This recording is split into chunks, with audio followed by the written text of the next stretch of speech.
Hello, Broncos. This week we're going to learn about the string family. We're going to learn about the different types of string instruments, different ways to play them, and some kind of cool facts about them.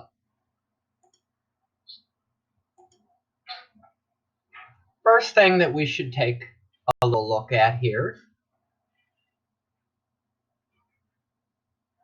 is the violin. So you see a lot of question marks. And what this does is it's just going to show us a way to name the different types of the parts of the instrument. So first we have the bow. We also have the violin itself. So on the bow, you will see there's a tip, a hair.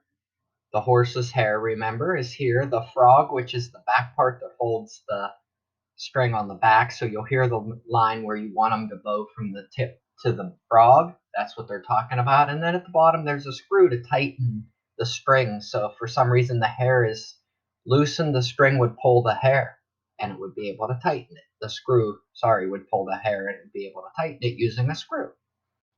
You'll notice on the violin, we have the back, we call the top the scroll. The tuning pegs help us play and tune strings. The neck, the nose, which is the little piece that holds the neck and the body together. You'll also notice that we call the front of this the peg box, and that's also, you'll notice this is open, and that's where the sound would go. We have the fingerboard where you would place your hand using your left hand on the violin, and you would play with the right-handed bow. Also, we have the strings, the F hole or sound hole. We have the bridge, which holds the strings up.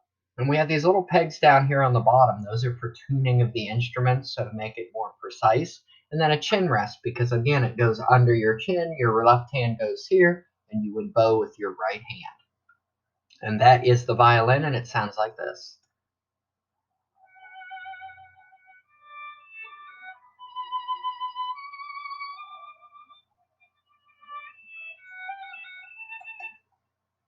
You'll notice the viola is just a little bit bigger than the violin, so I'm not going to spend too much time talking about it as it's pretty much the same thing. Again, it's just a little bigger, has a lower sound, and it sounds like this.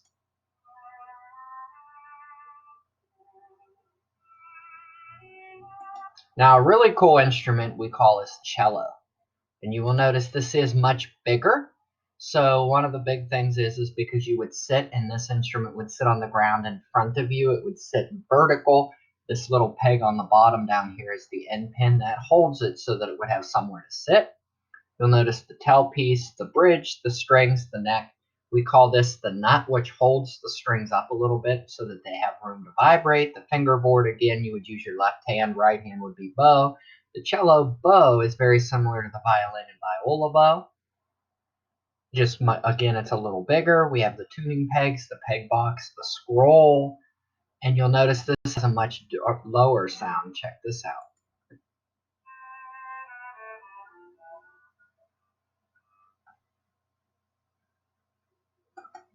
And our last string instrument we call the double bow. And you'll notice here it is much bigger. Double bass is a very large guitar. This is one that someone would stand playing upright, and they'd be able to stand and play it while standing. So we have the German bow or the French bow. Most people over here use the German bow, but again, it would be very long as opposed to the violin is more like this. The double bass is much bigger. But again, you have the scroll, the peg box, the nut, the fingerboard, the strings, the F-hole, the tailpiece, the end pin, the saddle, the belly, and the bridge. You also have the tuning machines, which is how you would turn the pegs because they are quite heavy.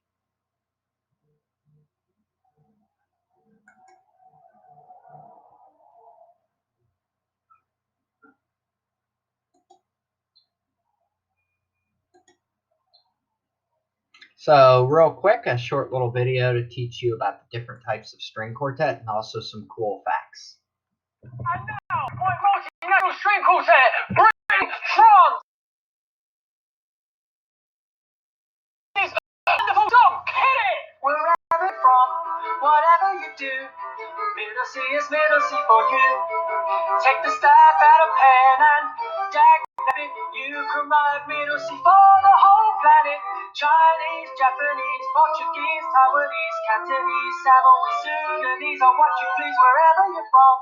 Whatever you do, Middle Sea is Middle Sea for you. Pakistan, Kazakhstan, Uzbekistan, Vietnam, Egypt, Bali, Belarus, Aruba, Mali, Liechtenstein, Suriname, Kuala Lumpur, Tanzania, Libya, Australia, the Philippines, Chile, Mexico, Somalia, or Costa Rica, Juta, Pluto, Jamaica, or England, wherever you're from, whatever you do, Middle Sea is Middle Sea for you. Wherever you're from, whatever you do, Middle Sea is Middle Sea for you. Take a stop at a pain and dynamics. You can write music for the whole planet. Chinese, Japanese, Portuguese, Taiwanese, Cantonese, Samoan, Sudanese, or what you please wherever you're from. Whatever you do, Middle Sea is Middle Sea for you. Take a stop at a pen and dynamic. You can write Middle Sea for the whole planet. Wherever you're from, whatever you do, Middle Sea is Middle Sea for you.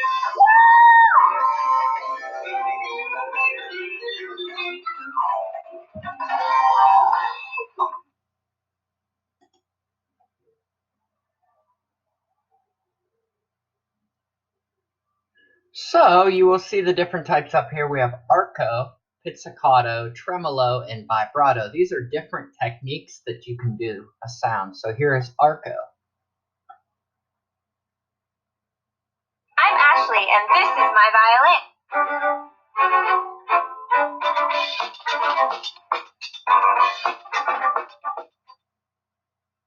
Arco.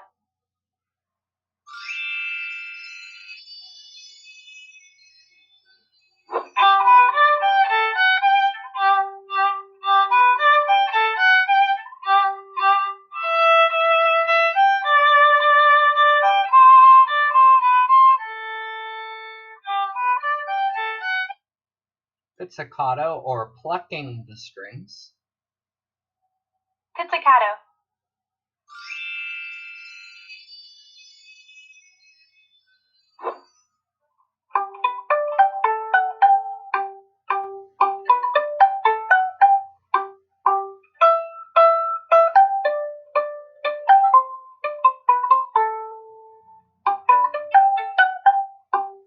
So it'd be using your fingertip like this to pluck the string instead of using the bow.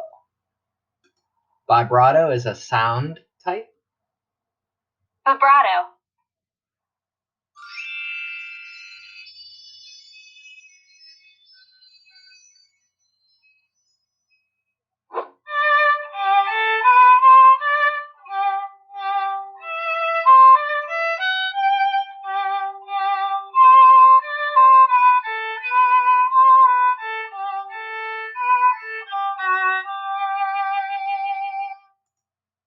And tremolo is a sound type. Tremolo.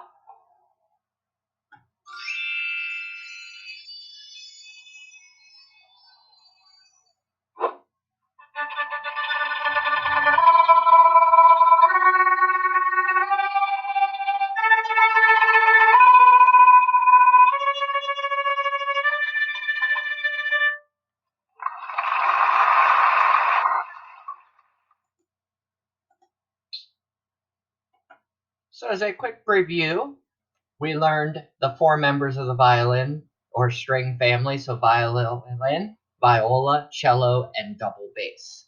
We talked a little bit about how the string section is used. So example would be they play a lot more of the melody.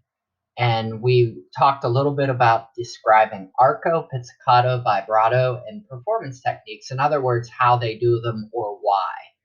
So depending on which sound you want in the music would be a reason to use vibrato or arco or pizzicato, again, depending on how it's called. And a lot of composers or people who write music will put arco or pizzicato in their music for the musicians to actually be able to do that. So again, today we learned about arco, pizzicato, vibrato, and tremolo. We also learned violin, viola, cello, and double bass. I hope you enjoyed learning about the string instruments.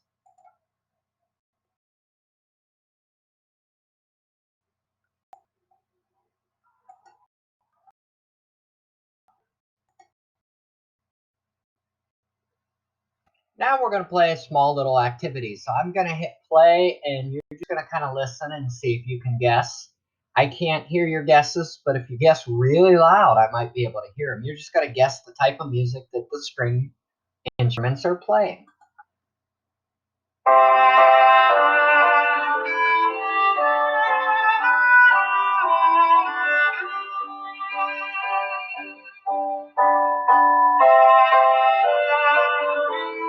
So we are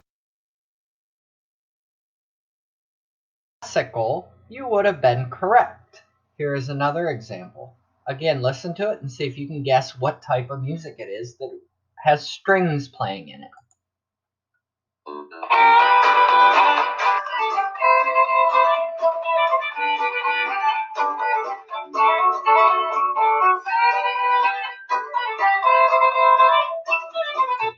If you guess country music, you've been correct.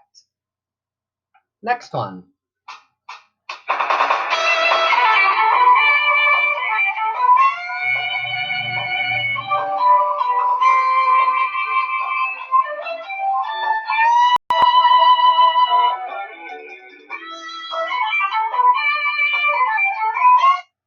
And rock music. Next one.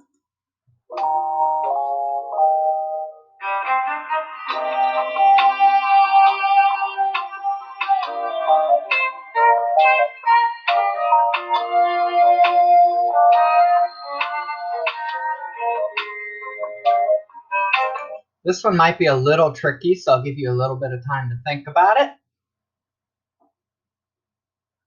And it is easy listening or smooth jazz, which relates to what we talked about the last couple weeks.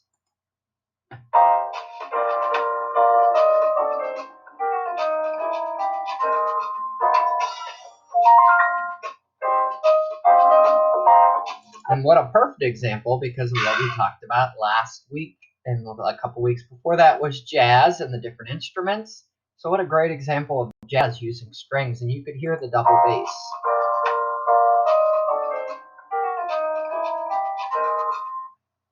Last one.